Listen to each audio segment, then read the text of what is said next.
चंद्रयान 3 के भौकाल को देखकर रूस ने खोया अपना होश।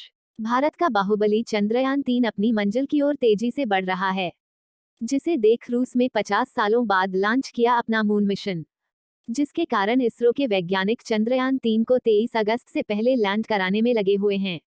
और इस मिशन के हर पड़ाव में चंद्रयान को मिल रही सफलता को देखकर नासा, चीन और पाकिस्तान बौखला उठे। इसलिए दुनिया भर में ये चर्चा हो रही है कि हो सकता है कि चंद्रयान 3 के पीछे नासा और चीन अपना मून मिशन लॉन्च कर दें। हालांकि इन बातों में हमने भारत के दोस्त रूस की तरफ ध्यान ही नहीं दिया, लेकिन यूक्रेन के साथ युद्ध के वजह से टूटी हुई कमर के साथ रेंग रहे रूस ने अपना दबदबा बनाने के लिए भारत से ही पंगा ले लिया, जहां रूस ने अचानक से अपने मून मिशन लूना 25 को चंद्रयान 3 से पहले चांद पर उतरना चाहता है। आखिर रूस इस मिशन को कैसे अंजाम तक पहुंच पाएगा, और इसरो का कौन सा सपना था जिसे रूस चूर चूर करना चाहता है? जानने के लिए वीडियो को अंत तक जरूर देखें।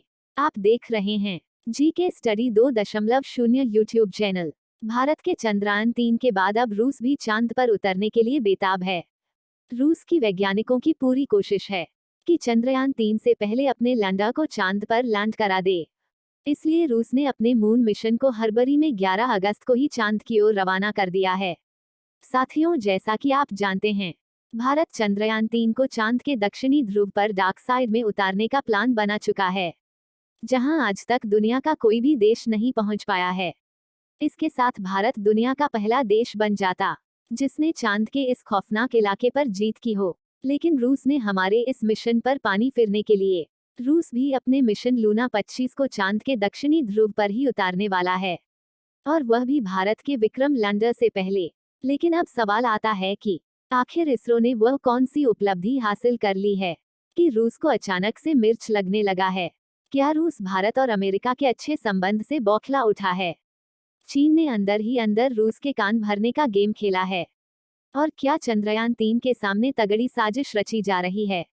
दोस्तों, साल 1976 में रूस ने चांद के सैंपल कलेक्ट करने के लिए अपने मून मिशन लूना 24 को भेजा था, जिसकी चांद से धरती पर वापसी होने के बाद से रूस ने ऑफिशियली अपने मून मिशन पर ताला लगा दिया था। लेकिन अब 47 साल के बाद रूस अचानक से जाग उठा है। चंद्रयान 3 को पीछे छोड़ने के लिए वो अपने मिशन को चांद के डार्क साइड भेज रहा है। चंद्रयान 3 मिशन की तरह पृथ्वी और चांद के कक्षा में गोल गोल घुमाकर नहीं भेज रहा। इसी वजह से पृथ्वी से चांद तक जाने की उसकी टाइमिंग काफी कम हो चुकी है, क्योंकि जहां हमारे चंद्रयान 3 को करीब 30 लाख किलोमीटर का सफर तय करके चांद की सतह तक पहुंचना होगा, वही सीधे रास्ते की वजह से रूस का लूना 25 सिर्फ 4 लाख किलोमीटर का सफर तय करके ही चांद की सतह पर पहुंच जाएगा। साथियों, मून मिशन की शुरुआत से ही अमेरिका और रूस अपने अंतरिक्ष नौको सुपर पावरफुल रॉकेट पर सवार करके जल्द से जल्द चांद पर पहुंचने में यकीन रखते हैं। हालांकि इसके मिशन का खर्चा काफी ज्यादा हो जाता है और रिस्क भी बढ़ जाता है, जबकि भारत पहले से ही चांद पर जाने के लिए अंडाकार रास्ते को अपना रहा है, जिसमें समय भले ही ज्यादा लगे, लेकिन ये तरीका काफी सुरक्षित और किफायती है। इसीलिए चंद्रयान 3 को सफल होने का चांस 100% है। वहीं रूस के लूना 25 को सफल होने का चांस सिर्फ 50% है। लूना 25 मिशन के शेड्यूल की बात करें तो रशियन स्पेस एजेंसी रोस्कोसमॉस 11 अगस्त को लॉन्च कर चुका है। करीब 5 दिन के बाद 16 अगस्त के दिन यह अंतरिक्ष यान चांद की कक्षा में पहुंच चुका है, जिसके बाद 4 से 5 दिन तक चांद की कक्षा में चक्कर लगाएगा और लैंडिंग के लिए तय की गई 3 जगह में से किसी एक जगह पर लैंड करेगा। रूस के लूना 25 की लैंडिंग डेट 21 अगस्त और 22 अगस्त बताई जा रही है, क्योंकि चंद्रयान 3 के लैंडिंग से 1 या 2 दिन पहले लैंडिंग होगी। यानी कि रसिया का यह मिशन सफल हो जाता है तो भारत के जगह रूस दुनिया का पहला देश बन जाएगा जिसने चांद के दक्षिणी ध्रुव पर सबसे पहले कदम रखा है। साथियों, रूस ने इसरो के चंद्रयान 2 मिशन के दौरान भी टांग बनाने की कोशिश की थी। हालांकि वह अपनी यान को लॉन्च नहीं कर पाया था, लेकिन अब एक बार फिर इसने वही हरकत हो दोहरा दिया है और भारत के पीठ पीछे खंजर भोंकने का काम किया है। रूस की प्रेसिडेंट पुतिन की यह हरकत को देखकर प्राइम मिनिस्टर मोदी जी भी काफी हताश हो गए हैं। इस कारण से इसरो रसिया के साथ स्पेस सेक्टर में ना के बराबर हिस्सा लेगा। दोस्तों, अपनी इस हरकत को लेकर बयान देते हुए रूसी स्पेस एजेंसी रोस्कोसमोस ने कहा, चंद्रयान-3 मिशन और लूना 25 दोनों मिशन एक दूसरे के रास्ते में नहीं आएंगे, क्योंकि उन्होंने अलग अलग इलाके में लैंडिंग की योजना बनाई है। रूसी स्पेस एजेंसी के चीफ ने अपने बयान में ये भी कहा कि ऐसा कोई खतरा नहीं है कि दोनों अंतरिक्ष यान एक दूसरे के रास्ते में आए या फिर टकरा जाए, क्योंकि चंद्रमा पर काफी स्पेस जगह है। हालांकि रूस की इस हरकत से भारत फिलहाल चुप बैठा है, लेकिन रूस के स्पेसक्राफ्ट ने चंद्रयान-3 मिशन में कोई भी बाधा डाली तो हो सकता है गुस्से में भारत रूस के टूटे हुए पैरों के नीचे से आर्थिक और सामाजिक रूप से अपना सपोर्ट वापस खींच ले और रूस मुंह के बल नीचे गिर जाए।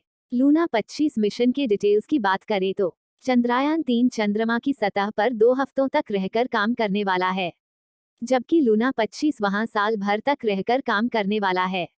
लूना 25 का वजन 1750 किलोग्राम है और इसमें 30 किलोग्राम के वैज्ञानिक उपकरण लगे हुए हैं, जिसमें एक खास रोबोटिक यंत्र शामिल है जो सत्ता के 4 इंच खुदाई करके पत्थर और मिट्टी के बीच सैंपल इकट्ठा करेगा, ताकि चांद की सतह के नीचे जमे हुए बर्फ के रूप में पानी की खोज किया जा सके। इसके अलावा सतह के नीचे खनिजों की जांच के लिए भी लेजर स्पेक्ट्रोमीटर जैसे उपकरण लगाए गए हैं। रूस का कहना है कि हमने इस मिशन की प्लानिंग 1990 के समय ही शुरू कर दी थी, लेकिन कई कारण से हमारे यह मिशन में देरी होता चला गया और 33 सालों बाद जब सब कुछ रेडी हो चुका है, तो हमारे लूना 25 मिशन को लॉन्च करने में देरी नहीं करना चाहते थे।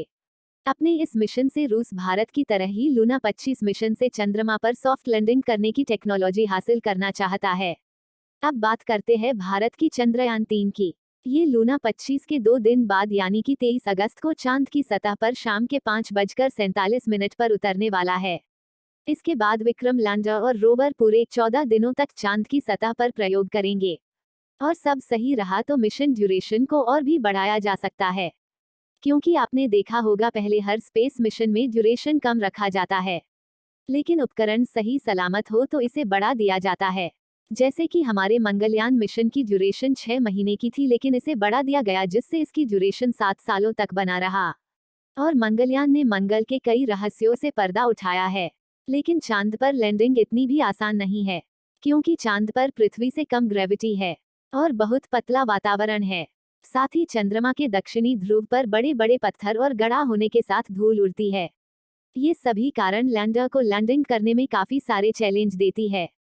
पिछली बार चंद्रमा की सतह से 2.1 किलोमीटर पर चंद्रयान-2 के लैंडर से इसरो का संपर्क टूट गया था और इन्हीं में से किसी एक कारण की वजह से चंद्रयान-2 चांद की सतह से टकराकर क्रैश हो गया। लेकिन पिछली बार आई मुसीबत से सीख लेकर इसरो ने चंद्रयान-3 के लैंडर को पहले से ज्यादा एडवांस और पावरफुल बनाया है। इस मिशन की सफल होने की दुआएं आप कमेंट बॉक्स में करते रहे। चलिए दोस्तों, इस वीडियो को यहीं पर खत्म करते हैं। इस वीडियो को एक लाइक जरूर करें और अपने मित्रों तक इसे शेयर करें, ताकि उन्हें भी जानकारी मिल सके और अपने भरोसेमंद चैनल को सब्सक्राइब जरूर करें।